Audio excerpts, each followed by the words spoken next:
Hey everyone, this is Patrick Lavergne signing in from consultingbootcamp.co. And today I want to talk about how to run a sales call the right way, how to be successful with your sales calls. And I think this is a really important topic for all of you experts out there who are trying to grow their business, whether it's a consulting business or a coaching business.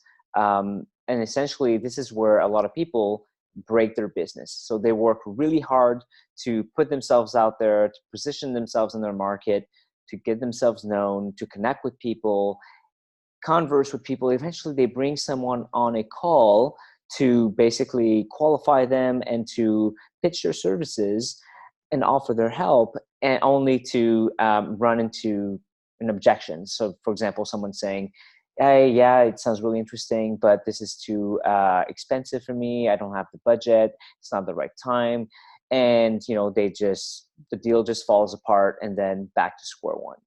And a lot of people out there, I think, are feeling a little bit put off by this.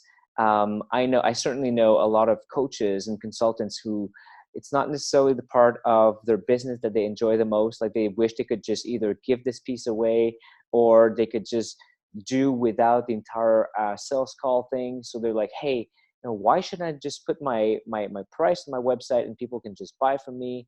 But reality is, unless you're really well known and you've got like a slew of amazing testimonials, or you're selling something for more than say $2,000, people will want to talk to you. Like deep down you need to do this sales call, because people, before they give you that $3, 4, 5, $10,000, they want to make sure that what you have to offer is a perfect fit for what they need.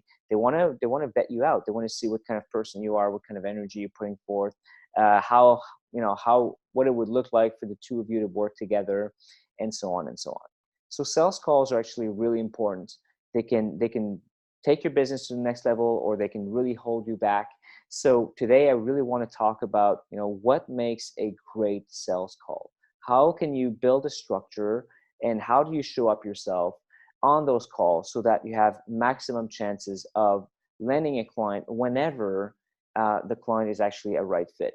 And that part is important, because if the client is not a right fit, you shouldn't be proposing your services. If the client is not a right fit, and this is where people feel misaligned with themselves, right? So oftentimes, and maybe you've done this in the past, you get someone on a call, and deep down he's not or she's not a good fit, and you still go ahead and present your services because you're on the call, because you want to win, or you want to close a client, and you want to get that money because you need the money, because right, you're not making a lot of money right now. Maybe you're making 5K or less per month, and so you're in survival mode a little bit. And so that's what makes you needy, and that's what makes you feel like shit when you hang up the call. Of course, you didn't sign the client, and you feel like shit because, like, hey, like deep down, that you shouldn't even care about this person, in the sense that this person wasn't right for your services.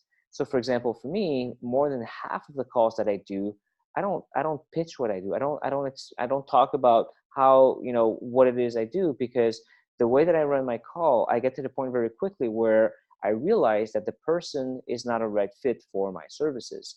So what I'll do at that point, I'll just let that person know, and we can chit chat a little bit. I can send that person maybe to someone who's more suited to help them, or to some free resources, but I certainly won't spend 30, 45, 60 minutes walking them through my entire program when they're not a good fit, right? Because that's where I lose my integrity. That's where my energy gets all whacked up, and I feel bad about myself.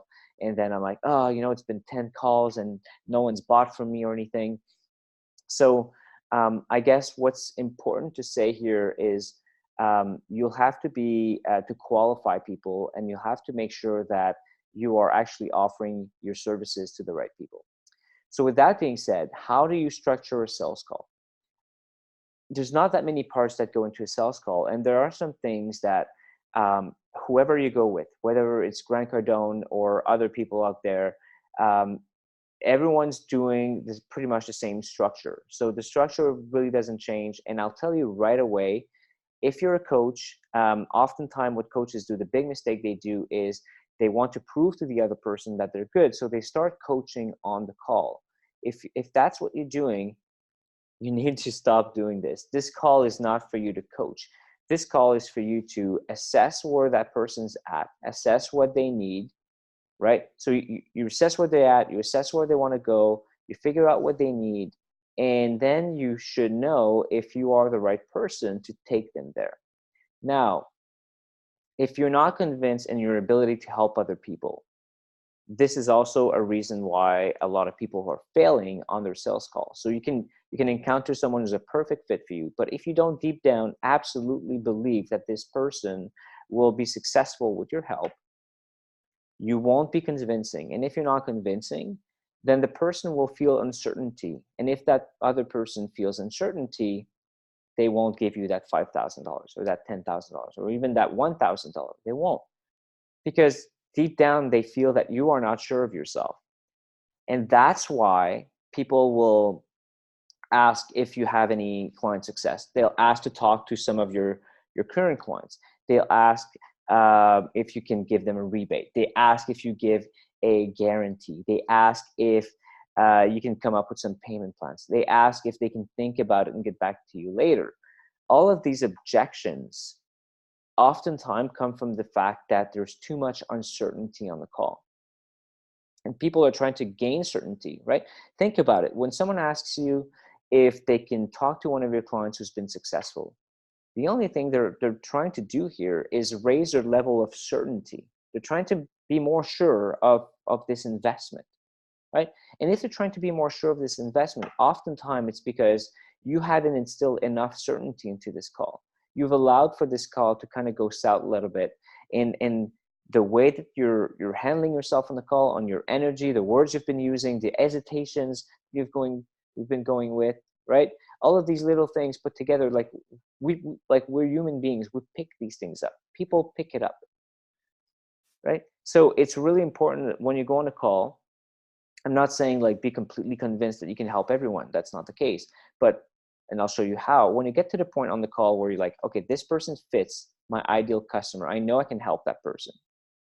You really need to crank up that level of energy and certainty, and basically go on the call and be like, yeah, I can absolutely help you. I'm actually really excited about this. Let me tell you how that works. All right? No hesitation. You go in, you're like, boom, boom, boom, boom. This is what's going to happen. This is what we're going to do. This is the kind of results you're going to be getting. And your job will be this, and my job will be that. And this is how we're going to work together. Right? So what goes on the call? Very simple. The first step is actually the small talk, right? You're connecting with someone. And by the way, if you're doing this right, an entire call should last anywhere between 30 to 45 minutes. So that's like the sweet spot. I've had calls that went until like all the way to 60 minutes. It happens when someone has a lot of questions, or when they're chatty people and I'm having a hard time kind of like bringing them back in. But yeah, that gives you an idea. Now that's for a full call. Half of my calls don't even last 30 minutes, because at one point I'll just tell the person, look, I'm not the right fit for you.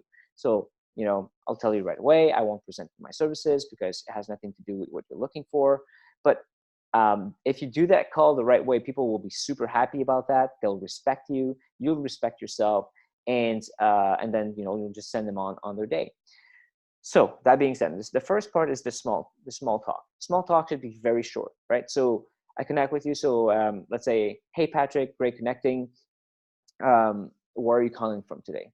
Or how's the weather in Toronto? Or how was your weekend? Right? You can ask whatever, like, small question, and you want to go with a close-ended question. You don't want to ask a question where, people are going to everywhere. So usually I ask, how was your weekend? That could be seen as an open-ended question, but typically people would say, oh, weekend was great. Cool, short. So as soon as that's done, that should be 30 seconds. Then I'll just ask the person if they're ready to dive into the call, right? So are you good to go? We're good to do this call? And usually when you do this, there's a little bit of an energy shift. People are okay, wow, Patrick is taking control here. And you want to do this, by the way, through all the call, you want to take control. You want to be the leader on the call. Right? Then typically people say, yeah, okay, sure, I'm ready to dive into it. And then you set the agenda. And setting the agenda is essentially just letting the person know how the call will go. Because guess what? You're the expert. You're the one who does these calls with all these people. The other person is not the expert at running these calls, and you want to take leadership because you don't want to waste your time. You don't want to waste their time. You know exactly what kind of questions. Well, you should know what kinds of questions to ask to validate if they are actually a good fit or not, right? So, so you basically set the agenda, and you can say something like this: the intent of this call is for me to ask a few questions to understand more about your situation, your business, whatever. Understand where you're at, understand where you're trying to go, and understand what's holding you back, right? Between where you are and where you want to go, what's holding you back? Then, if it sounds like I can help you, I'll let you know what I do. And by the end of the call, you can make a decision if this is something you want to join or not. How does that sound? The person usually will say, yeah, sounds good. And then boom, you're in control of the call. Like the call has started great, right? You're sitting in the driver's seat, and that's amazing. So then you go straight into the third section, which is going to be one of your longest sections, which is the qualifying stage, right? You're at the point where you want to ask a bunch of questions, right? You're trying to essentially understand where the person's at, where they're trying to go, and what's holding you back. So for me, for example, like when I ask questions about where the person's at, the first question I love to ask is, tell me what brings you on this call. Like, what made you schedule a call with me today? And this is a great opportunity for the person to kind of like give it a little bit of context, and also to admit to the problem they're having, or the difficulty, the roadblock, right? And if they don't admit to anything, if they just come in the call and say, yeah, I just wanted to see what you have to sell, I'm going to challenge them. I say, what, like, okay. And then I'm going to say, usually I do these calls to see, what is the problem the person is having, and seeing if I can help them solve a problem. So what is the roadblock right now for you, right? So I don't let them off the hook. I don't say, okay, question one done, I'm going to move on to the next question, right? So on the question one, I want to figure out, like, hey, like, what's that thing, right? And then I'm going to ask like a couple of questions. So for example, for me, I work with new consultants and coaches, right? New and struggling. So people are making 5K or less. So I'm going to ask questions like, okay, tell me, what do you sell? How much are you pricing this? Who's your ideal client? What's your process to find clients? Can you do that on repeat? I'm going to ask questions like, if I were to talk to your clients, what would they say was the reason why they hired you? Right? How much money are you making per month with your business? Like, I'm going to ask like a bunch of questions like this. That's in the, like, I'm trying to understand where they at, right? Then I'm going to ask questions about where they want to go. Be like, hey, tell me, like, in a year from now, 12 months from now, if this problem is solved, like where you're stuck, whatever, and we'll talk about that soon. But if that's solved, what does your life look like? What does your business look like? How much money are you making? How, like, paint me a picture of how you're running your week. How is that changing your life, right? The fact that you go there. So we start talking about there, right? So you can design a few questions, like 5 to 7 or 8 questions here, a few questions here, right?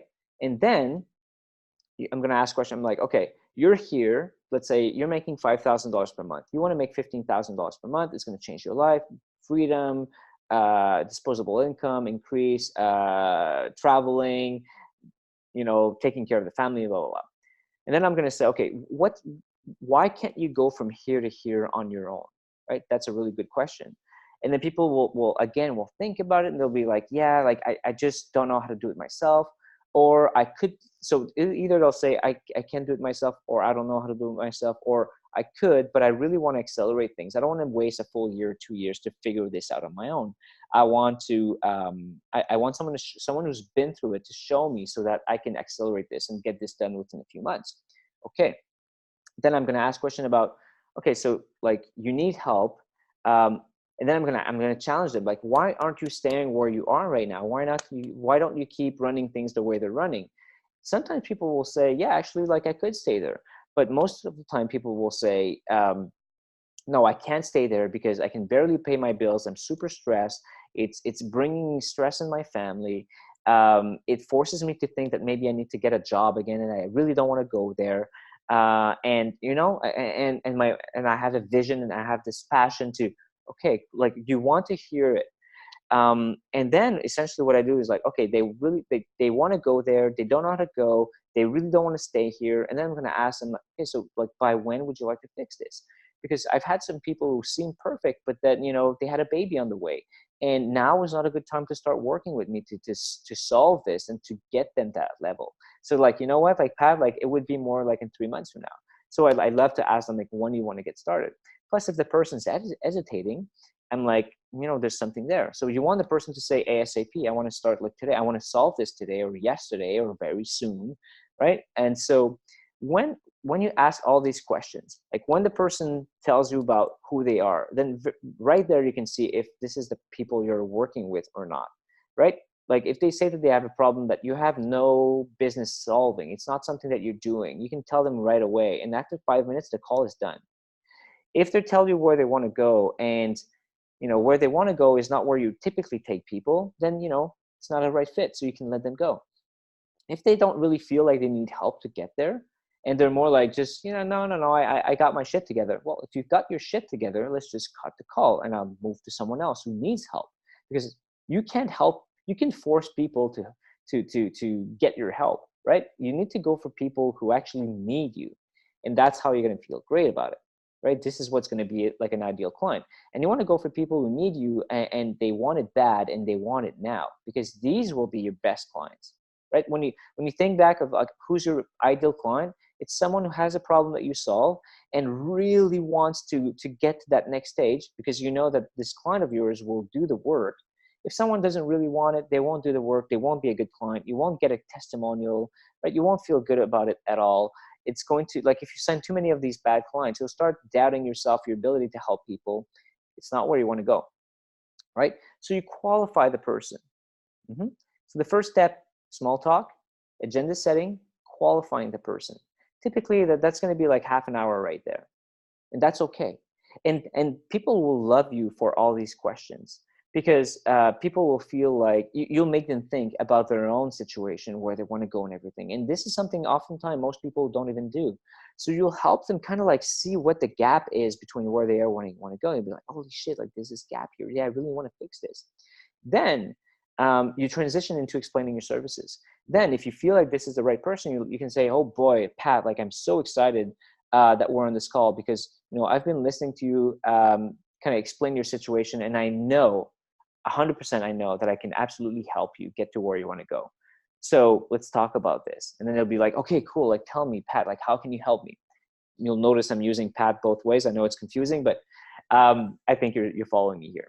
And so here, like, basically what you want to do is explain your services, but very high level. You don't want to go into the nitty gritty, because if you do that, you're going to lengthen the call like forever, and B, you will just lose the person. That person doesn't know about your offer. They just need to know, what it's going to look like. What does the process look like, and how will it help them? So for me, for example, I'll start by saying, well, as you may know, that's actually what I do. I'm an expert at helping new coaches and consultants go from where you are, that 5K a month, bring you to 15 or 20K a month. Like that's all what I do. I have a specific process, which I'll explain just now, but just so you know that you're at the right place. Like it may sound stupid, but just letting them know that, because you see the perfect fit. They don't see it yet, but you're like, hey, like you're a perfect fit for me and I'm a perfect fit for you. So that's really exciting right now. And usually they're gonna be like, okay, that's cool. Like, so how does it work? And so you want to basically, and you want to script this. Like you want to build, I don't have my script with me, but I'll just sit from the top of my head. But essentially you want to script this, and because you don't want to veer off too far, and practice the script, but don't read the script while you're on the phone, but you want this to fit like in a small text. So for me, I would say, it's a, let's say 3-step process where essentially I take you through this. I call this a consulting boot camp. And the 3-step process kind of looks like this. At first, we're going to be defining who's your ideal client, right? So who should you be working with? Then we'll figure out what's the big problem you're solving for them? What's the critical problem they have that they absolutely need to hire someone to help? Once we have that, we'll figure out your offer. We'll build one offer that is a high value offer that you'll be selling for 3, 4, 5K or more, right? And this offer will be solving the problem of your client, right? Then we'll make sure that the pricing is right, meaning that the pricing makes sense both for you and for your client. And once we have that, This is what I call the foundation. Then we'll build your client acquisition system. I'll show you exactly how to leverage LinkedIn and Facebook organically, meaning you don't pay for ads. So this is completely free. You're going to be setting things up so that you position yourself in front of these people, you become an authority, you grow your credibility, you offer value, you connect with these people, you engage in conversations with these people. The ones who are a good fit, you will bring them on a sales call, and you will close those sales calls into paying clients, and you enroll just the right people, like your ideal customers. These are the ones that you'll take on, right? And then I'll say the way we do this together is is twofold. So I have online videos, right? So I have video training where you will go through the training. The training was built from coaching dozens of people just like you. So it's really cool because it's like a step-by-step of exactly what you need to do. And then you're going to have me in your corner every step of the way. I will be there whenever you have questions. Twice a week, we'll do a coaching call, and you'll have your one-on-one time with me for me to answer your questions, review your stuff, critique it, analyze it, help you like adjust, course correct a little bit whenever needed.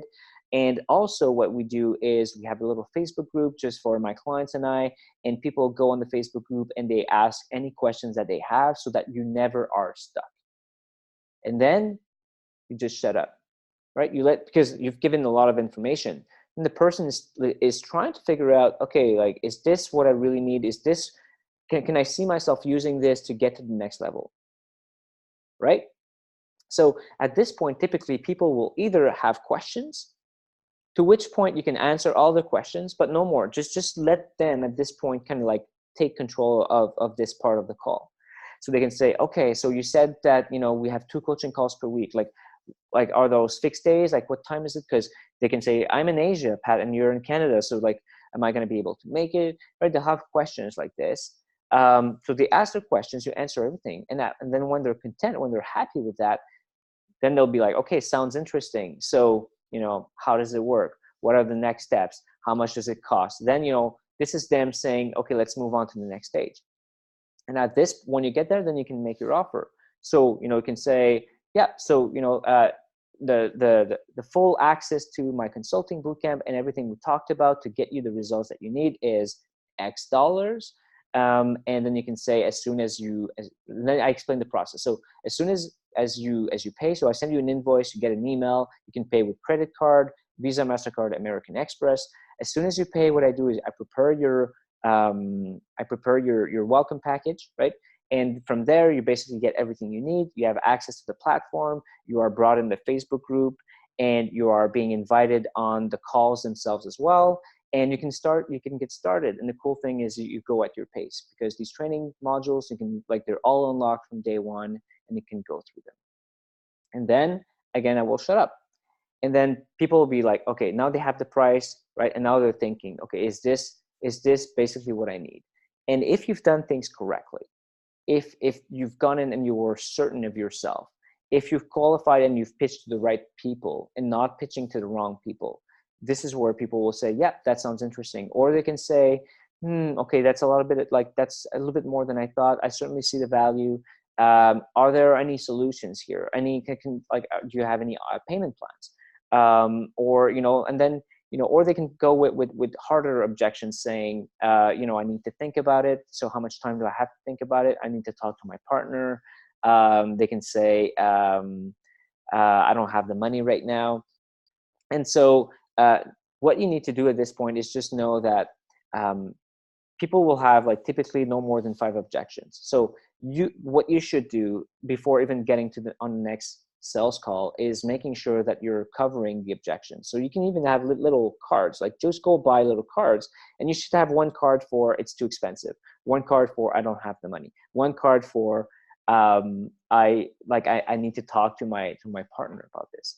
So my style of doing things is I'm not going to force people into doing business with me just because I'm not selling you a one-off thing and then you're gone. It's a relationship that I'm selling. I'm going to help you, but we're going to do this together. So I'm not going to force you into doing business with me, because then we're in the same boat, right?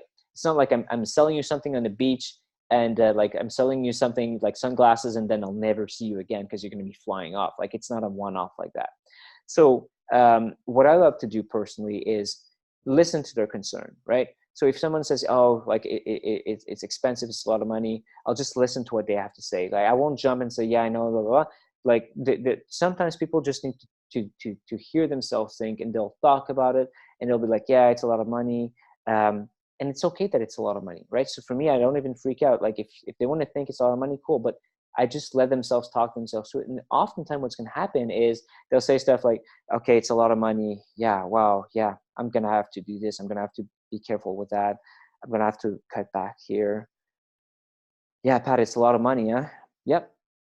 And then they're like, "Oh my god, yeah, how do I do this?" And then eventually they'll say, "Hey, do you do payment plans?" "Yeah, I can do either 2 months, two payments at that much, or four payments at that much, and it's a monthly payment."